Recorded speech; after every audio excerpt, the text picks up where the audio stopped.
Hi friends, welcome to my channel genius TV. ఈరోజు మనం తిరుమలలో ఉన్న ఆకాశగంగ కోసం తెలుసుకుందాం. ఆకాశగంగ అనేది తిరుమలలో ఒక పవిత్ర జలధార. శ్రీవారి అభిషేకానికి ఈ పవిత్ర జలధారను ఉపయోగిస్తారు.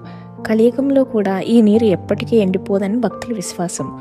తిరుమల శ్రీ వెంకటేశ్వర స్వామికి అభిషేక జలధారగా ప్రసిద్ధి చెందిన ఆకాశగంగ గురించి నిజమైన కథ ఏమిటి? ఈ పవిత్ర జలధార ఎప్పుడు ఎలా ప్రారంభమైంది? దీని వెనుక ఉన్న పురాణ సంబంధ కథలు ఏమిటి? ఈ వీడియోలో తెలుసుకుందాం. తిరుమల నంబి, ఆయనకే శ్రీశైల పూర్ణుడు అన్న మరొక పేరు.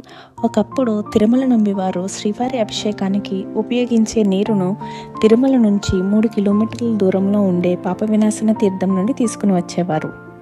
అప్పటికే శ్రీవారి అభిషేకానికి ఆలస్యం అయిపోవడంతో తిరుమల నంబివారు పాప వినాశన తీర్థం నుంచి నీటిని కుండలో పట్టుకుని పరుగున దట్టమైన అడవి మార్గంలో నడవసాగారు. ఆయనకి దారిలో ఒక వేటగాడు కనిపిస్తారు. అతను తిరుమల నంబి దగ్గరకు వచ్చి, నాకు దాహంగా ఉంది, కొన్ని నీళ్లు ఇవ్వరా అని అడుగుతారు. అసలే స్వామివారి అభిషేకానికి ఆలస్యం అయిపోవడంతో తిరుమల నంబివారు ఆ వేటగాడిని పట్టించుకోకుండా వెళ్ళిపోతారు. వేటగాడు తిరుమల నంబి వెనకాలే వెళ్తూ తన బాణంతో మట్టి కుండను కొడతాడు.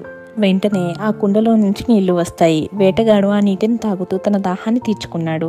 అప్పుడు తిరుమల నంబి కోపంతో, స్వామివారి అభిషేకానికి నీళ్లు లేకుండా చేశావు, అసలే స్వామివారి అభిషేకానికి ఆలస్యం అవుతుంది, స్వామి ఇప్పుడు నేనేం చెయ్యాలి అని బాధపడతాడు. అప్పుడు ఆ వేటగాడు తన బాణాన్ని కొండకు గురిపెట్టి కొట్టాడు. అప్పుడు ఆ కొండ చీలి అక్కడి నుంచి నీళ్లు రావడం మొదలయ్యాయి. ఆ జలపాతమే ఇప్పుడు మనం చూస్తున్న ఆకాశగంగ. వేటగాడు రూపంలో వచ్చింది మరెవరో కాదు, సాక్షాత్తు శ్రీ వెంకటేశ్వర స్వామి వారే. ఈసారి మీరు తిరుపతికి వస్తే తప్పకుండా ఈ ప్లేస్కి వెళ్ళండి. Thanks for watching friends.